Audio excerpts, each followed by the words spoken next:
Hello all.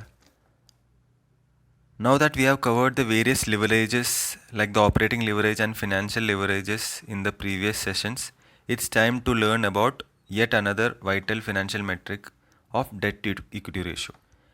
Debt to equity ratio is used to evaluate a company's financial leverage and is calculated by dividing its total liabilities to the shareholders' equity.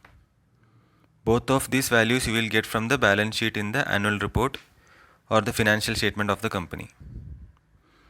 Debt to equity ratio is a measure of the degree to which a company is financing its operations through debt, that is loans, versus wholly owned funds.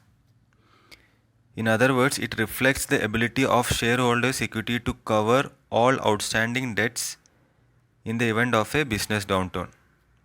Debt required for various industries vary, like what we discussed in our last session on leverages. That is, for a capital intensive business, company will have to take higher debt compared to a service industry. So debt to equity for a similar industry shall be compared for accurate analysis. We often modify the debt to equity ratio to only its long term debts or loans, ignoring short term debts since risks associated with long term liabilities or borrowings are different than the short term debts and payables. On the screen, you can see the debt to equity ratio is nothing but the total liability divided by shareholders' equity, like I mentioned. The total liabilities can be obtained from the balance sheet as total assets minus shareholders' equity. Banks will have high debt because they own fixed assets in the form of branch networks. High debt to equity ratio may make it harder for a company to obtain financing in future due to over leverage. This means that the company may have harder time servicing its existing debts.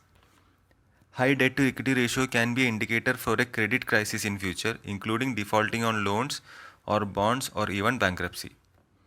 I personally prefer a debt to equity ratio less than 0.5 or in worst case of 1 if other parameters are so much attractive. A zero debt company is good indeed, but may not be a good strategy since leverage boosts profit to tremendous times, like what we discussed in this last financial leverage session. But again, we have to look into case to case basis and invest properly. Happy investing.